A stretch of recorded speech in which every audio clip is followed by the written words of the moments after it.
siya guys. Ano yung babae dito guys na inanakan ng ng ibang lahi. Pilipina. Ano dahil? Tawagin ko lang kung kailan ka babalik. Ha? At tatawagan na lang po siya, sir.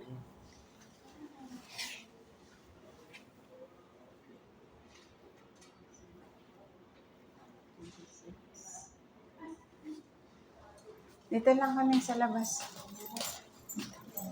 Titingnan natin. Itong babae na inanakan ng ito. Pinadede mo na yan. Nandun yung dede na siya, boss. Nasa bag? Baka gutom na yan. Hindi okay lang yung dede na. Dapat ibigay mo yung number ng lalaki doon sa yung kila sir. Wala nga, hinahanap ko nga. Nung nagpunta na ako dati dito. Oh. Report. Hindi mo makukontak na yun. Hindi nga, mag-isang taon na nga. Nawala pati number niya? Oo, kasi yung dinilit ko nga lahat. Ganun. Bakit dinilit mo? Yun nga yung nakapagano. Yung bag mo nilagay ko dun sa tinulungan ko siya guys. Kawawa naman ang baby, cute. Uwi ka na lang sa akin, mami. Ako na lang, mami mo. Lakasan mo ng loob mo, day. Kasi ganyan talaga ang buhay, ha? Ganon talaga. Mawala man ang lalaki, ang bata, wag. Ipapadala sa iyo yan. Huwag kang mag-alala. Huwag kang iiyak kasi lakasan mo ang loob. Dahil may anak ka Kawawa naman na yan. Ay, babae yan Cute. Ano, iniwanan ka ni daddy mo. Oh. Papaluin natin yan. Uuwi ka na ng Pinas. Ha? Pauuwiin ka. Doon ka na makiusap ka sa kanila. Doon ka na sa bahay Kalinga, ha? Huwag ka nang aalis dito sa pulo. Opo, parang bibigyan kang gatas nila, ha? Bibigyan kang gatas. Yung bag mo nilagay ko dun sa reception. Mismo dun sa gilid ng reception. Ha? Iniwanan siya ng asawa niya, buntis pa. Egyptian tatay ma. Napakawalang hiya na. Paluin natin yan, Cute na niya. Ang cute yan na. Paluin natin yung tatay mo na. Walang hiya yan na. Salbahe yun. Oo. Sige day, alis na kami. May pasok pa itong kasama ko, ha? Huwag kang iiyak. Lakasan mo loob mo. At iinom ka ng maraming tubig.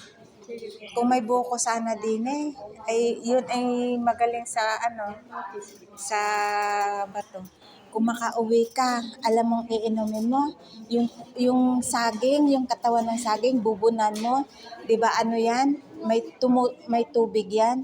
Tuwing umaga, yun ang iinumin mo. Pero pag binubunan mo yun, tatakpan mo, kinabukasan mo yun iinumin. Yung walang laman ang tiyan mo. Nako, 1 linggo lang yan, maniwala ka, hindi ka mauoperahan. May sakit siyang sa bato. Bye-bye. Sige na nga. Ingat ka, ha. Basta, ang sabi ko sa iyo, lakasan mo loob mo para sa bata, ha. Sige na, bye-bye. Nagtawag si Madam Iman. Sabi ko, pagkataas dito, ihatid ka namin. Nilagay ko lang doon sa reception ng kanyang gamit. Sabi ko, doon mo kunin sa pinasok ko. Wala naman.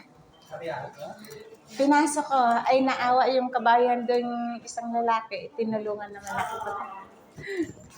Ang bigat Oo, ang laki, mabigat. Diyos ko po. Yan guys, pauwi na kami guys. Uwi na kami. Thank you for watching guys. Please share and follow my video. Ay, kawawa naman. Ito yung gamit ng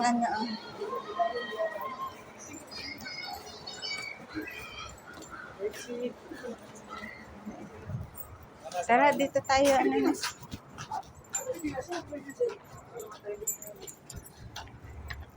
Dito, aywan ko saan banda na building na may tumalo na babae, kabayan. Oo, kanina daw. Dinala agad sa hospital yan. Ewan ko saan banda mismo ditong building. Tapos ano na, daming pulis dito kanina. Pero, nabasa ko si Dito tayo pagka nauwi ka, dito ka napunta. Yan guys, ang Polo Uwa. Dito tayo mag-aabang init. Taxi. Mag-aabang tayo ng taxi dito. Ang guys, pauwi na kami guys.